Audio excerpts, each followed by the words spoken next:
Hey, Phoenix. Glad you here, girl.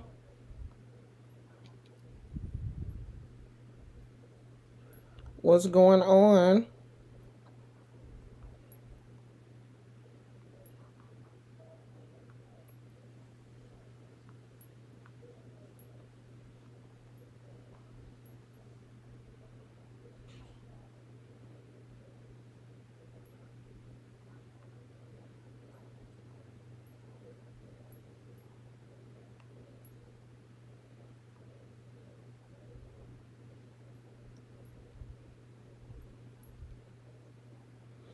So, I was just inviting some of my subscribers from Facebook to come over if they choose to.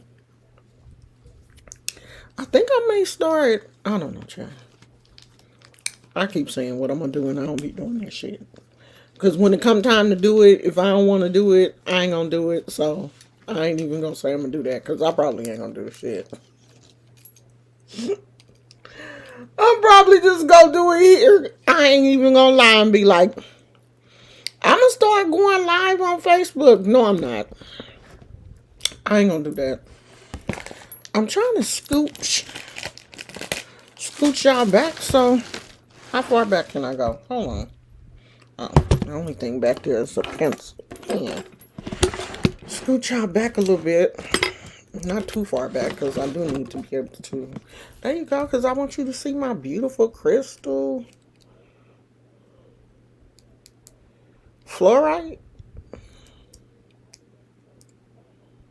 I think so.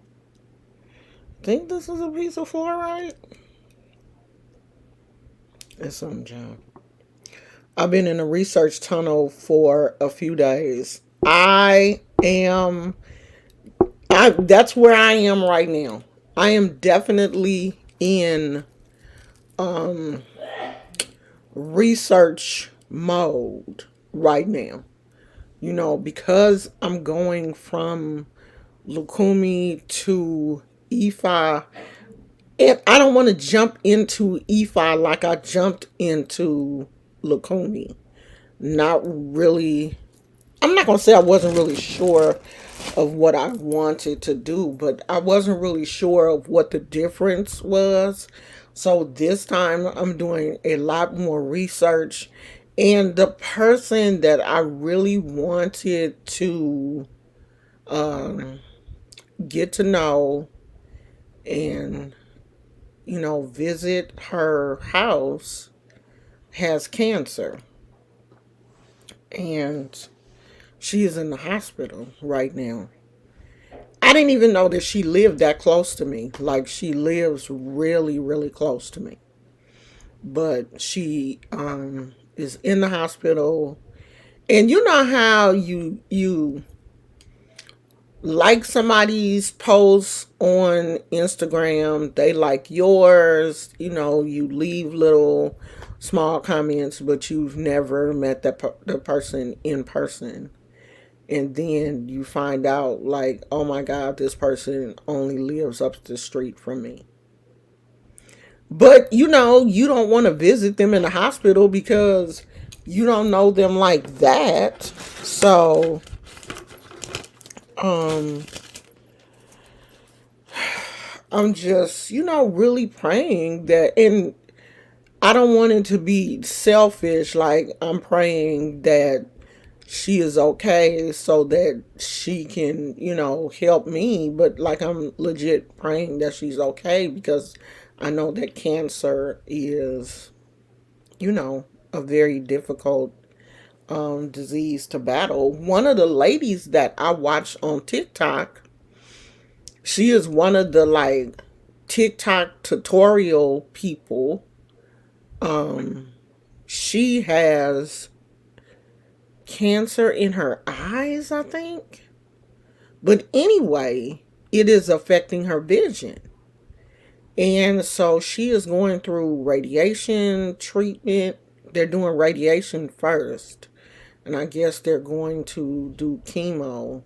But it has, really pushed her to the point where I don't think she's completely blind, but she said she's legally blind in her eyes.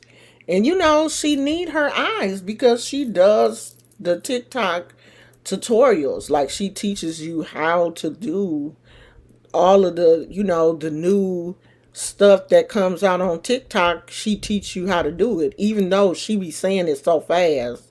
My ass don't get it because it takes me a minute to figure out how to do something. Like seriously, I don't be getting it. But she really seems to be a nice person and a good teacher.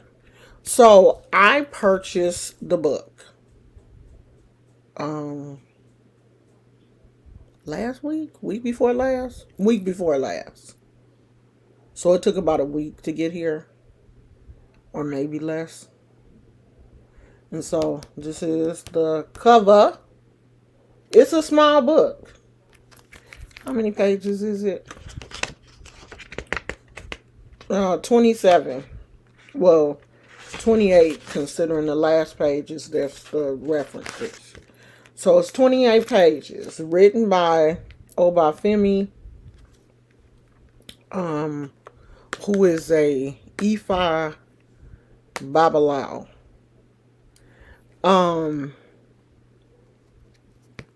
My honest opinion is the book is very small. It's a booklet. It's not really a book. And the information is good. Very good information. Very simple read. It's not overly complicated. It's not overly dramatic. It's not hard to, digest. Very good booklet. But it was like, you know how you go to a overpriced restaurant and the food is very small you get these little small portions at the overpriced restaurant. I feel like that's what this was. It was $14, I think. Either 14 or $16 for 27 pages. And the preface, is it the preface? The dedication,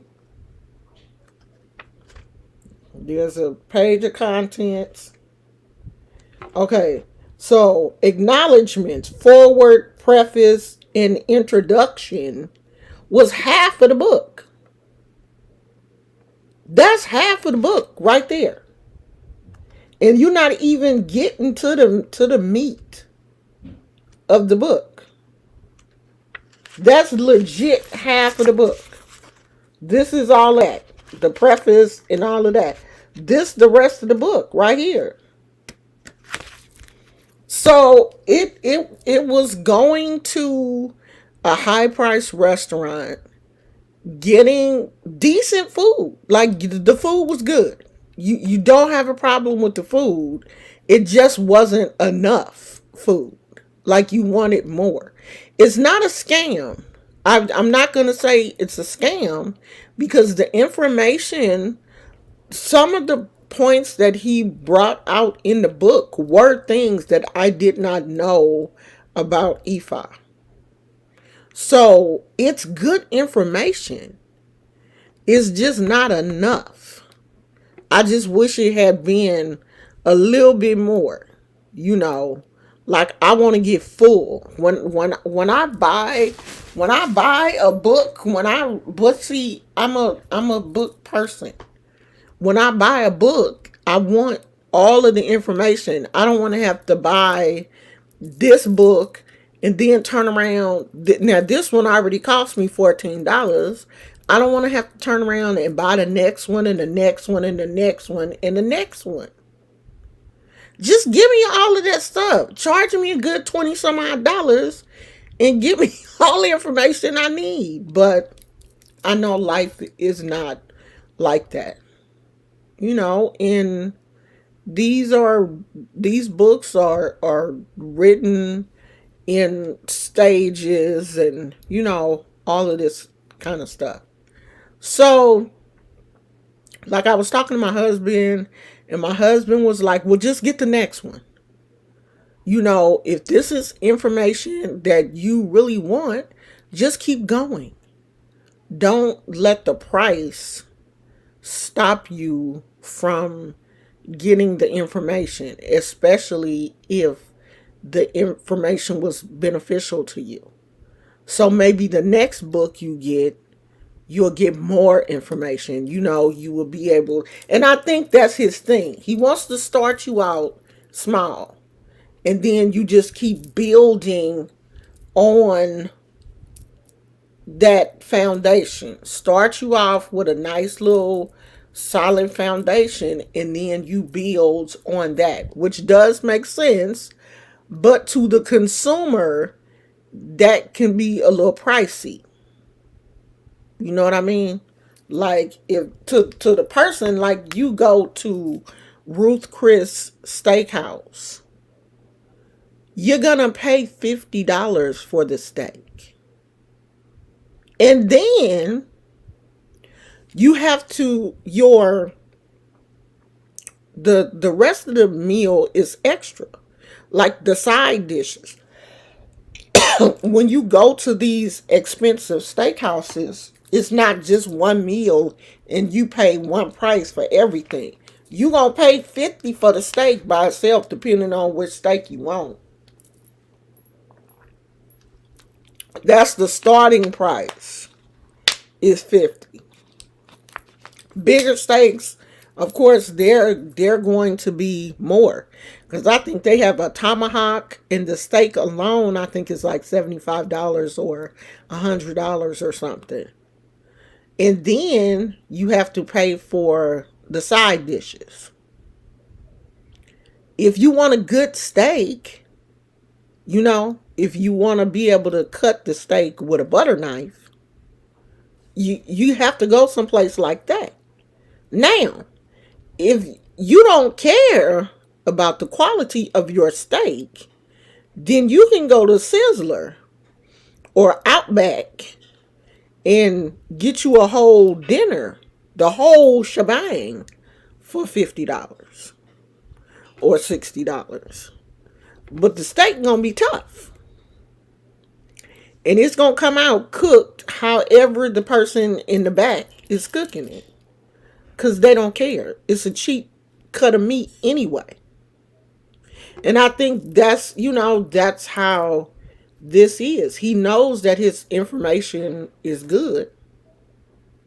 So I'm gonna charge you a little bit for this. You're gonna get this, and you're gonna keep building on the foundation. So I'm not going to say, what's in the book, because I want people to read it. If you are interested in EFA, if this is something that you're interested in, then buy the book. Go and get it for yourself and see what you get out of it, because you may get something totally different out of it than what I got. I mean, there are parts in there that I can tell you what's in here. And if this is interesting to you, then go get it. So, the first chapter talks about Orisha food. The second chapter talks about clothes. The third chapter talks about the shrine. And the fourth chapter talks about economics, or how you manage your money. And all of those things we do need to understand, even if you're not practicing EFA. These are legit things that we need to understand as Black people, period. Especially how to manage money. What clothes to wear, what colors to wear, what we should and should not be wearing. what we attract to us basically by what we wear. All of those things are very important. And if you're not taught those things, there's no way that you would know them. So, I'm making you hungry. Girl, I do want to go back to I want to go to Ruth Chris because we already went to Fleming's. I want to try Ruth Chris because people are saying that Ruth Chris is actually better than Fleming's. That's what some people were saying. Fleming's was really good. I'm not a steak person often, but I do like steak on like special occasions. If I'm gonna go out to a nice restaurant, I'm gonna order a steak because I'm not really a fish person at nice restaurants because I don't like salmon. And that's normally what they have. I mean, I know they have other fish dishes, but I don't do oysters or mussels or clams or anything like that. So I do normally get the steak. So this is a really it's a good foundation builder. If Ifa is what you're interested in, this would be a good book to put in your library. Now, can you find some of those things in Google? Probably. Probably. But you know how Google is. You have to know what to search for one. Welcome to the channel, Live Beautifully Natural. Welcome, welcome. Thank you for coming. As far as Google, you have to know what to search for first. You have to know what you're looking for. And then you have to kind of search around for information pertaining to what you're looking for. You may not even know what to look for when it comes to Ifa unless you're just doing a broad search on Ifa. So everything, to kind of get you started on your search is in here.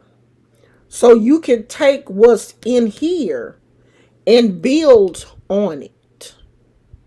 And either you could build on it with the rest of his books because there are other books. I think this was the first in the series.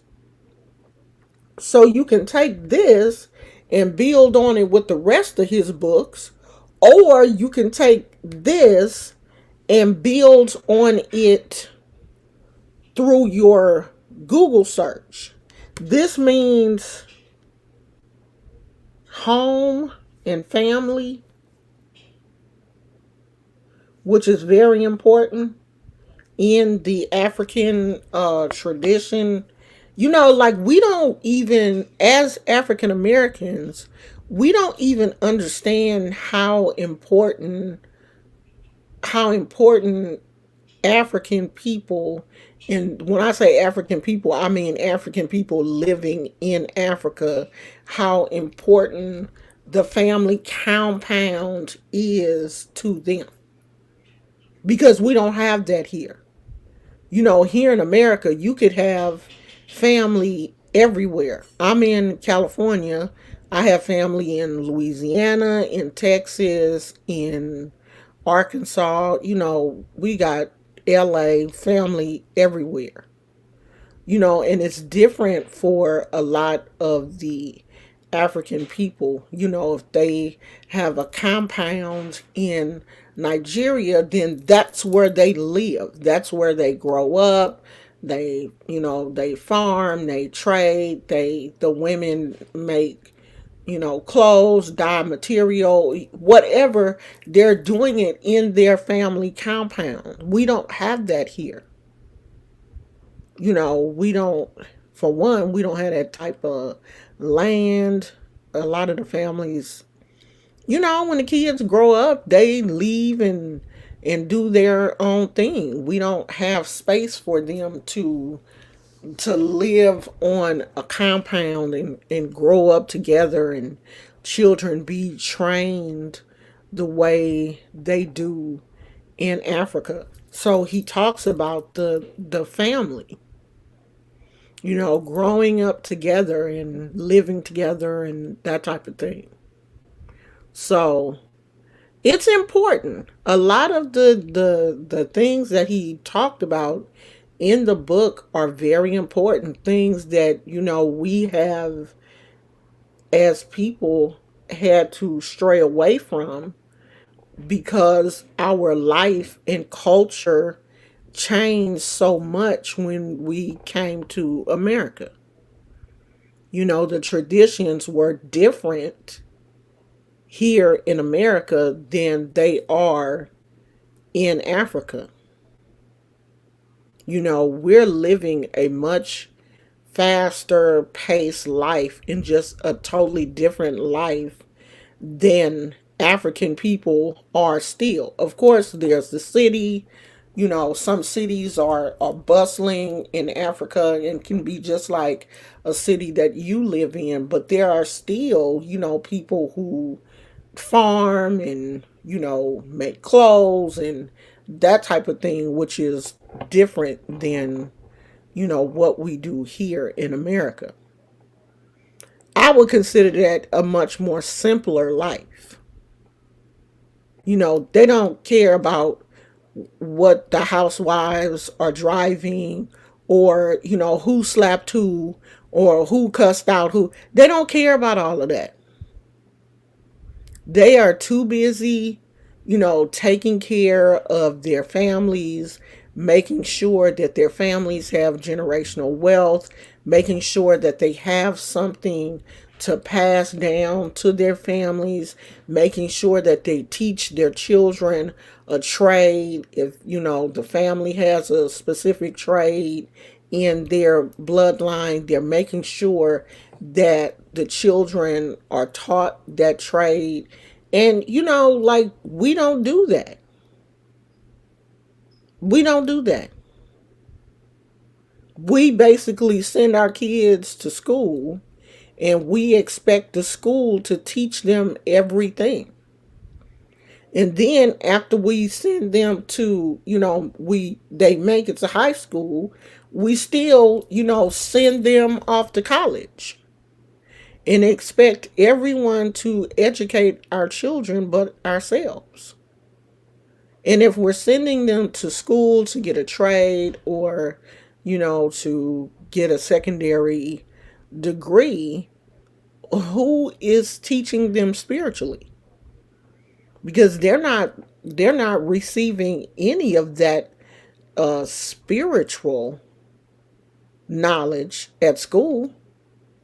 And so if they're not receiving it from school and they're not receiving it at home, then where are they getting that from? How will they ever get a connection if they're not taught? If they don't understand, you know, that you need this connection to source or to God or to spirit or, whatever term you choose to use. Because when I use all of those terms, if I say source, I mean God. If I say spirit, I mean God. So if no one is teaching them how to do these things and how to have that connection and how to pray and how to meditate, if we can trust the school districts to teach our kids math and English and science, we can't take enough time out of our day to teach them how to pray and how to have a connection to God or how to meditate or, how to ground themselves, what certain days of the week mean, what certain colors mean. Because I have noticed that there are so many young people now early talking about mental health. just early in life.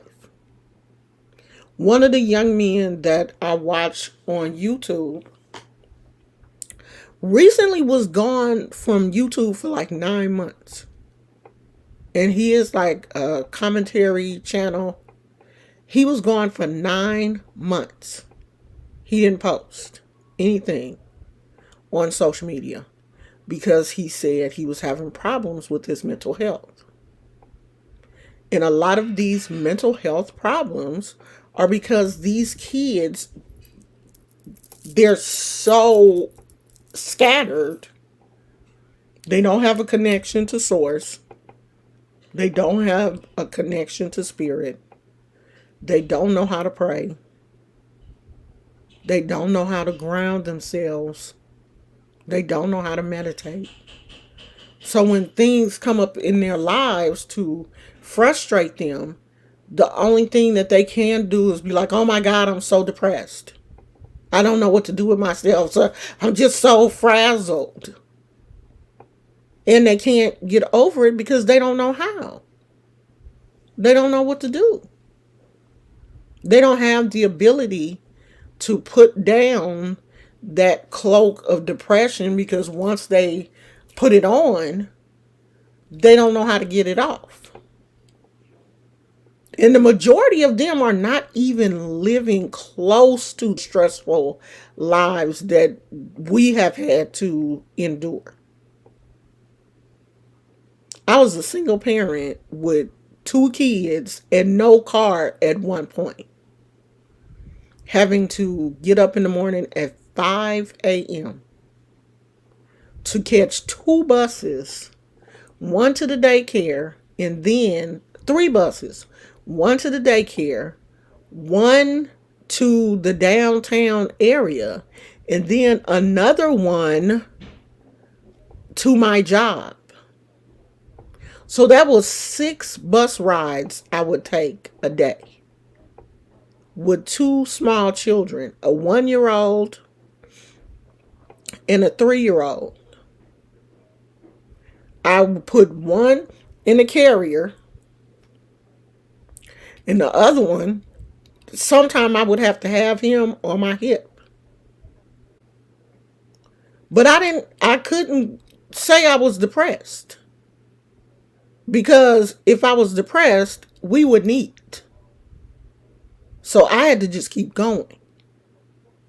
And see, some of these kids have the luxury to be like, I'm depressed because they're making $10,000 or $20,000 a month from YouTube. So you can take 4 or 5 months off work because you got a cushion. We didn't have that cushion in the 80s and 90s and early 2000s. You had to work. If you don't work, you don't eat. We didn't have the luxury to be like, oh, I'm so depressed. I'm just going to crawl in a hole and not do anything and wear this cloak of depression until it finally falls off of me. And that's what a lot of kids are doing. I see so many kids on social media. I used to watch Emma Chamberlain, and I started watching her because she was from the Bay Area. Her senior year of high school, she decided that school was just too much for her. Now, mind you, she was going to a private all-girls school. And I'm not saying that there should not have been any stress, but you didn't have the stresses of boys and girls and conflict and all that kind of stuff. But in your senior year, it just became too much. And she started going to school online. I wish I would have told my mama in my senior year that, oh, it's just too much. I'm just going to stay home. But you know, all it takes is for one kid to see another kid doing that. Oh, well, it worked for her. I'm depressed too. And they start wearing that, cloak of depression. It's a crutch. for a lot of kids. But if you don't have any type of connection, you don't have any spiritual guidance, and a lot of kids feel like for whatever reason they can't even talk to their own parents, then you just out here blind.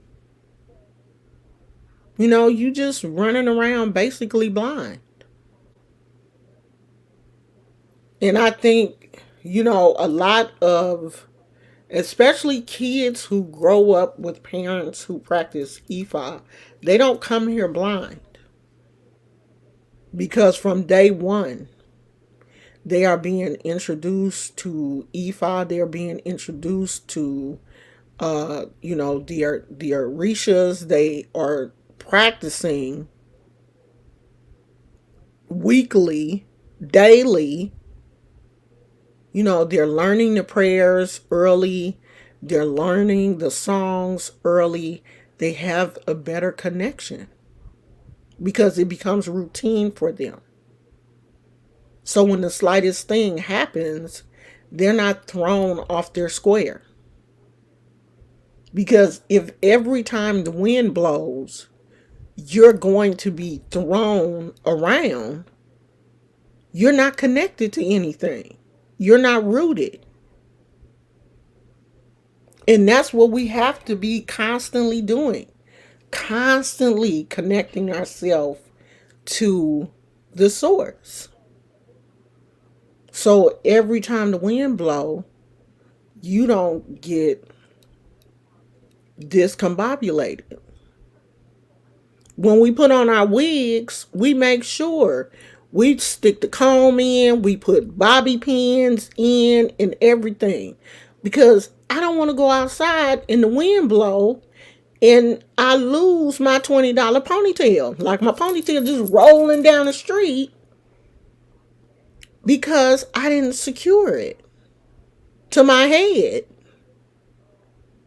That's how your children are. They're not connected to anything. So every time the wind blows, they just rolling down the street. And that's not what you want. You don't want that for your children. You don't want them to get frazzled every time something happens in their lives. Oh my God! That's not what you want. When things happen to your kids, you want your kids to be able to say, okay, I'm going to take some time. I'm going to feel these emotions. I'm going to get myself grounded. I'm going to say a prayer and I'm going to move on. I have been watching Peach McIntyre on YouTube. I follow her, I think, on Facebook, and I just recently started following her on TikTok. So Peach and her husband are apparently going through some problems. And Peach cut all her hair off in a video. Instead of taking her braids down, she had her hair braided in like knotless braids, like long knotless braids. So instead of just taking her hair down, taking, the extensions out like you would normally do when you take your braids out, she just cut her hair. She just held the braid and just cut close to the scalp. To the point where she had to go to the barber the next day and he had to just shave her head because she had messed her hair up. What little hair was left, it wasn't much. What little hair was left, she messed that up. And and people in the comments are saying, oh, when a woman cuts her hair off, she about to make a big change. If she don't make a change, she just gonna be a bald-headed woman. If you just cut all your hair off and you think, oh, cut my hair off is gonna make me spiritual, and you're not really doing anything to change your situation, you just gonna be a bald-headed woman. waiting on your hair to grow back. I would never let a man see me emotional enough to cut off my hair. Never. Never. You look at that situation and you move on. If it's not going to work, cutting your hair bald is not going to make it work. And in the long run, it ain't going to make you feel better. It may look good to other people. I'm going to cut my hair off and people going to see me, because she's making these TikTok videos with this dramatic music. She wants everybody to see she's going through this change. But if you're not working on yourself, you're just going to be a bald-headed woman. And then in a couple of days, you're going to look at it and be like, why did I cut all my hair off? Why did I do that? You got to put in the work. You got to have some work behind that. And in a situation like that where you are getting a divorce, you have 6 kids, you get a divorce, your husband is leaving you or you leaving him, you need you a good, strong therapist. Or a good, strong spiritual advisor. You need some help. That's something that you can't do on your own. And if you're not willing to put in any work, you just making videos. You just a bald-headed woman making videos. Because I don't care what you say and how strong you declare yourself as, you're still hurting. That hurts. It's painful. And you need someone to help guide you through that pain. So don't just be a bald-headed woman out here. Don't just cut your hair off and think, oh, I'm getting rid of all my past hurt and trauma. No, you're going to cut all your hair off and that past hurt and trauma is still going to be there. God damn it, it's still there. And I done cut off all my hair. Now I'm walking around here like a bald-headed skeeter rat and I'm still depressed. Yeah, because you ain't did no work. Cutting your hair off don't mean nothing. Nothing. Because that trauma is not being held in your hair. It's in your mind. And if you don't work on that, you still gonna be depressed. Look at Britney Spears. Britney cut off all her hair. She still had some problems. She was just bald. I still don't think she's right. And sometimes after you do a big chop like that, then you start to regret the fact that you cut your hair off. I could have worked through this with my hair. Because after I cut off my dreads, I did not cut my dreads off because of past trauma and hurt. I cut my dreads off because they were so long. They were getting heavy and they were pulling and it was just, too much for me because they were down to my butt. It was just too much for me to wash and it was just a lot. So I cut it. And after I cut it, I was like, God damn, why I didn't try? I don't think I tried hard enough. And that's what people normally go through. Once they cut off their hair and they be like, well, God damn, now I'm bald-headed and alone. At least I could have been by myself with some hair. So don't be out here thinking just because you do the big chop, you done chopped away all your childhood trauma and all of that stuff. You just going to be a bald-headed person with a whole bunch of childhood trauma. Unresolved childhood trauma. Because chopping off your hair don't do shit. Not nothing. It's just, you just have a new hairstyle. But all of that childhood trauma and abandonment issues and mama issues and daddy issues, all of that stuff is still gonna be there. You just gonna be bald headed if you don't deal with it. You cut your hair off 50, 11 dozen times. But if you don't deal with those issues, they're still going to be there. You just cut your hair. And stop letting people make you believe that your trauma is being held in your hair. Ain't no trauma in your hair.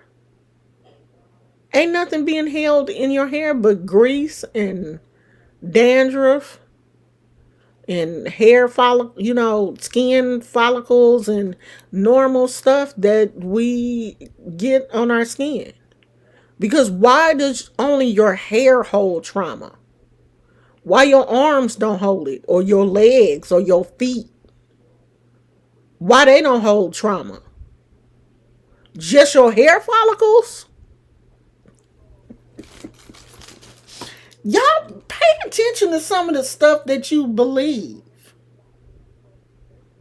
That's like people telling you that your vagina holds trauma. Does your stomach hold trauma from all them Big Macs that you be eating at McDonald's? Is your stomach out here tripping too? Because none of your organs contain a brain except for your head. Your liver don't have its own brain. Your vagina don't have a brain. Your fallopian tubes don't have a brain. Your hair don't have a brain.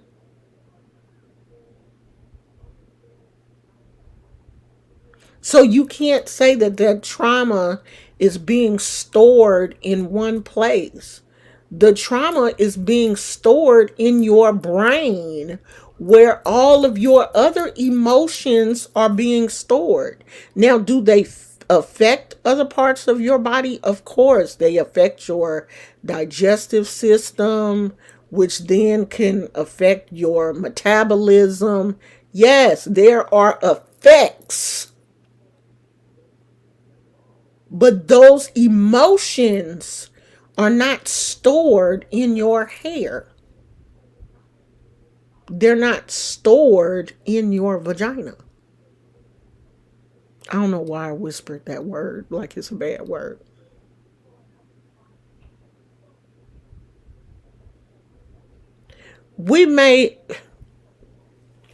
There are studies that say we hold a lot of emotion and guilt in our stomach. The guilt is held in our mind. Now, the effects of that guilt, which are, what is the stress hormone? Cortisol affects our stomach. So it's not being held in our stomach. It's what happens to the body is what affects the stomach. You don't hold the emotion there. The brain is the only place that stores emotion. Other parts of your body don't store emotion. There's only one brain. That's why when something happens to it, you can die. If your brain dead, you're dead. Not if you're dead in the vagina or you're dead in the stomach. You have a better chance of something happening to you and they fix your stomach or vagina than you do them fixing your brain. Because the brain controls everything in the body. Your speech, your walking, your hand movements, your emotions, all of that is controlled by the brain. That's why you see people who have traumatic brain injuries cannot do anything. Some of them have to be taught how to walk again, how to speak again, how to use their hands again, because everything is stored in the brain. The brain is the most important organ of the body because without it, you can't survive. You can survive without other things, but you can't survive um, without your brain. Yeah, it's the hormone fluctuations that cause us to have these problems because when that stress hormone messes with your stomach, you're going to be sick. And guilt and grief and anger and frustration, all of those things cause cortisol to build up in the stomach and can cause you to have all type of issues with your stomach. That's how some people, if they get really scared or really anxious, you can throw up because that hormone has rushed through your body to your stomach and it just upsets everything and you throw up. So that's where all of this um problem starts, is in the brain. I did cut them shorter and it I just didn't like them short. I, as a matter of fact, cut them to about here. If you look back at some of my older videos, you'll see how long they are, and then you'll see where I gradually started to cut them, and I just didn't like them short, so I just, I don't know. I just went crazy one night and cut them off thinking, okay, well, I don't like my natural hair and it's my hair and I haven't dealt with my hair in a long time and this is going to be fun and I'm going to wear wigs and I'm going to do this and I'm going to do that. And I don't even really like wigs. Like, it's too hot for wigs in the summer. I don't think that my hot flashes, I don't think they will ever completely go away. I get too hot, and so I don't know. I like wigs in the wintertime when it's not as hot, but I'm just not wearing wigs as much as I thought I was. They're not as fun as I thought. So I don't know. I mean, I to a certain degree, to a small degree, I regret cutting my hair, but I do know it was literally for the best. I've seen some Reiki practitioners address trauma through the chakras. Yeah, I have to, because they say that the chakras are the main centers of the body where you know energy can block certain areas of the body. So the Reiki is to, help that energy flow through. So yeah, I mean, I believe in all that. Whatever you're doing to make your situation better, I believe in. I don't care how you get there. Just get there. You could get there on a skateboard, on a bike, on an electric scooter, in a wheelchair, in a car, on the bus, by train. You got to fly. I don't care how you get there. Just get there. However, whatever, spirituality or however you need to get to a healing point in your life, just do it. Do something. Don't just think that cutting your hair is going to be the end all to be all, because it's not. And I don't care what spirituality you choose. If you're Catholic, if you are into Hinduism, you're a Christian, you're a Methodist, you are Church of God in Christ, you apostolic. I don't care. Just do something. Just do something. Thank you, Naya. Yeah, I mean, this cutting my hair was for convenience. It wasn't any, there was no spiritual, nothing behind that. It was just for convenience.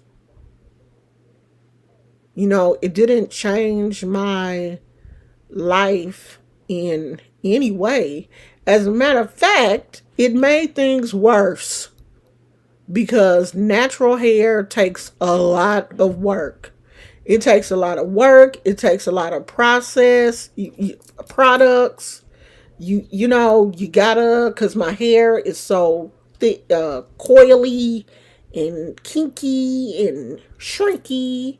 It's like a shrinky dink. It just takes all the moisture, and I'm constantly having to comb it out. I'm tender headed if I don't keep it braided. If I sleep on it, when I wake up in the morning, I only got that much hair because it's just stuck down to my head. So it's a lot of work. It's a lot of work. Natural hair is a lot of work.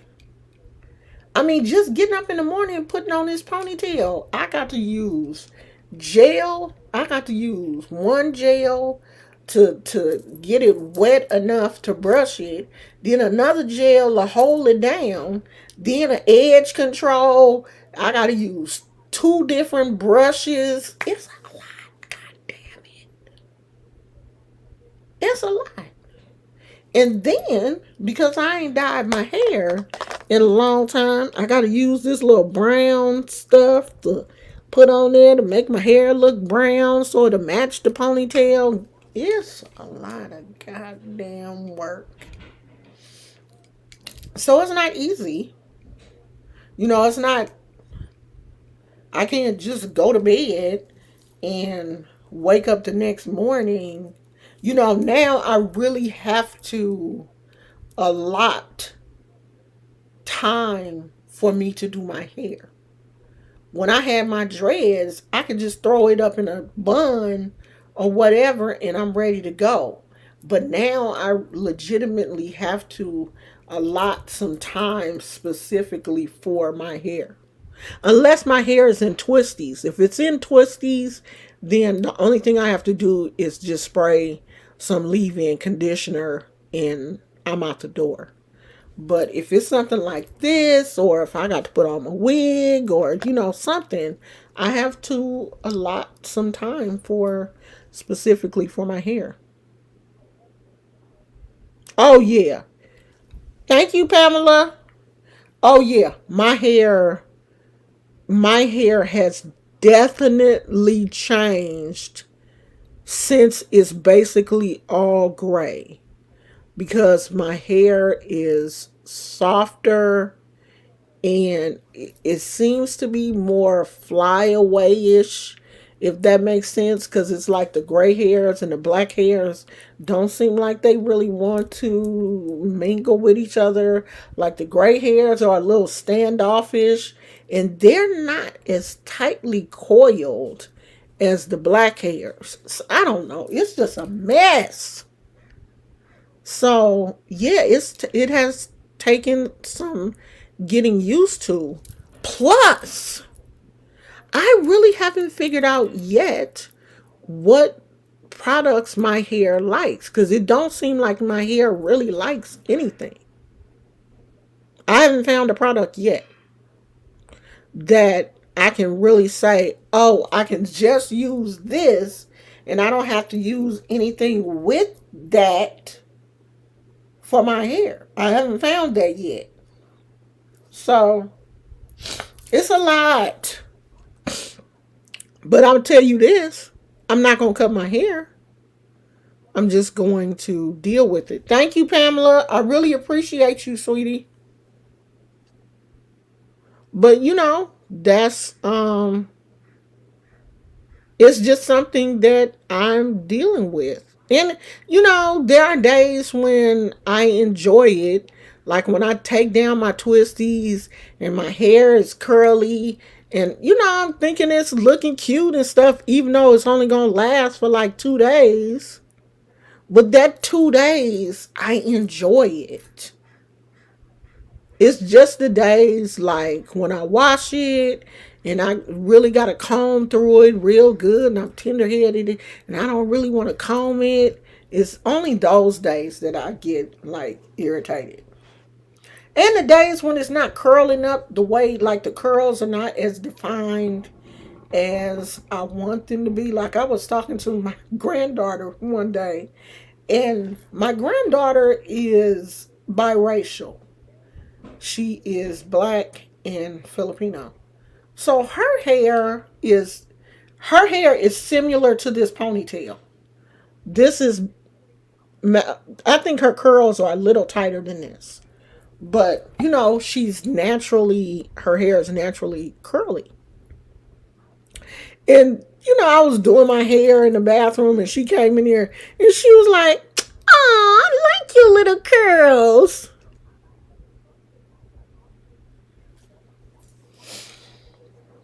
And I just didn't like I just didn't like that.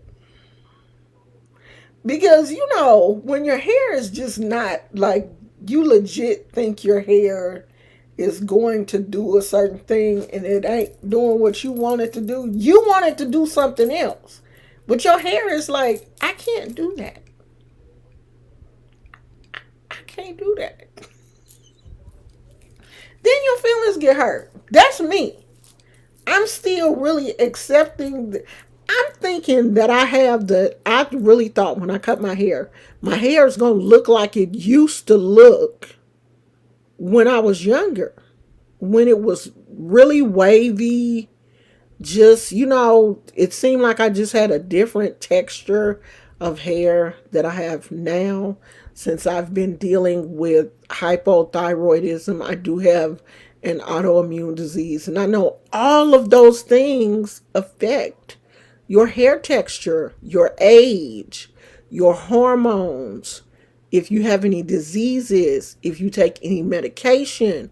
All of those things affect your hair texture. And so I'm really thinking I was gonna have the hair that I had when I was in my 20s. No, this is a totally different grade of hair.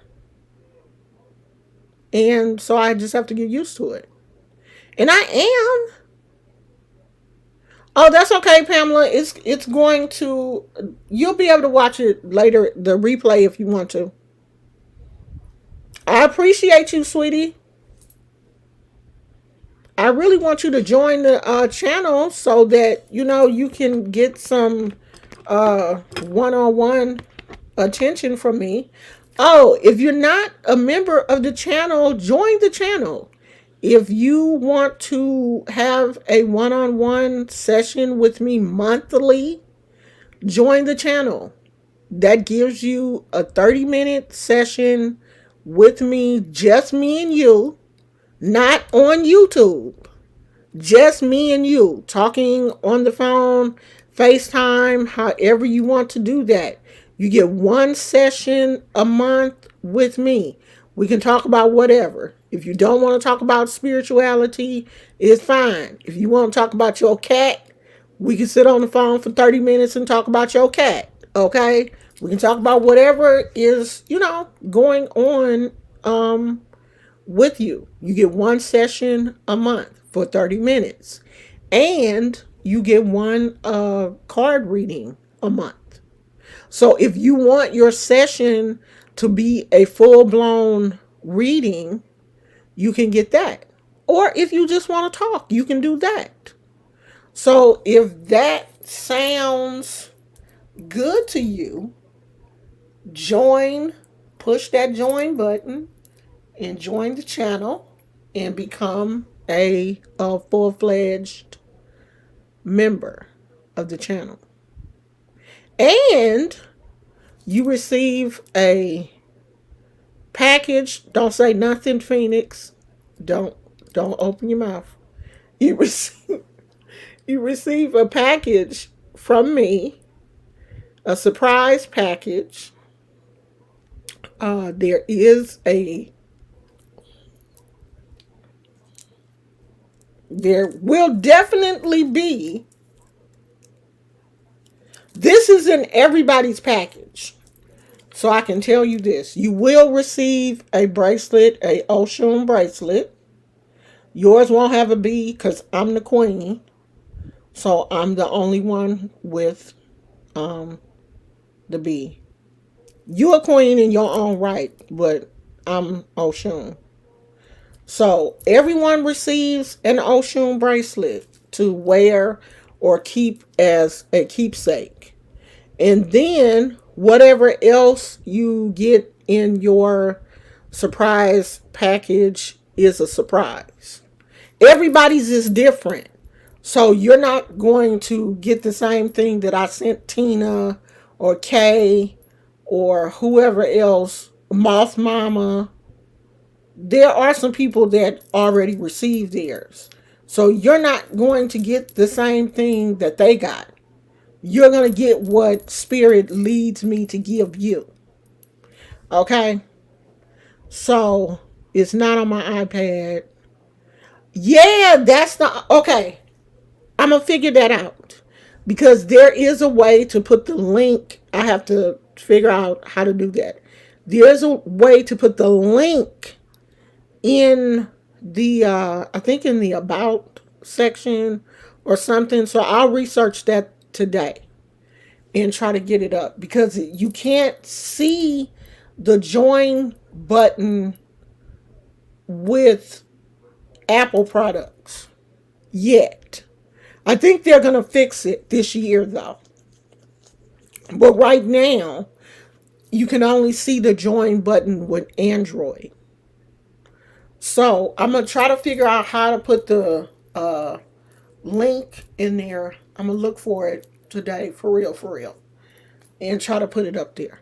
So we've been on here an hour, you guys. My mouth is getting dried. Unfortunately, that is part of my autoimmune disease. Is dry mouth. And when I tell you that my mouth be so dry that the inside of my lips stick to my teeth. And when it gets to that point, it's painful because the my lip will stick to my tooth because they're so dry. And when I kind of talk and pull it away, it makes the inside of my mouth sore. It's that dry. It's so dry that I'm basically losing the enamel on my teeth because my mouth gets so dry at night from this crazy autoimmune disease. Not only is it in my mouth, but it's my eyes also.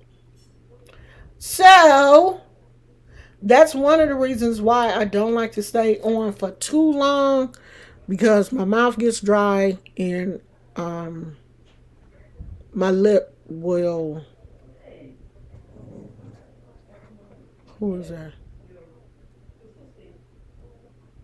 My lip will start to hurt. So I normally get off, and I have a mouth rinse that the doctor gave me, and so I'll normally get off and like rinse my mouth out with the rinse, and it'll start to bring some of the moisture back to my mouth. Yeah, once you start to mess up that enamel, it ain't coming back. And it has destroyed, that's why some of the teeth are already gone. It has destroyed my teeth before they realized what it was. They didn't even know I had it until I finally tested positive for psoriatic arthritis. And then I tested positive for Sjogren's syndrome. And that's part of it. So,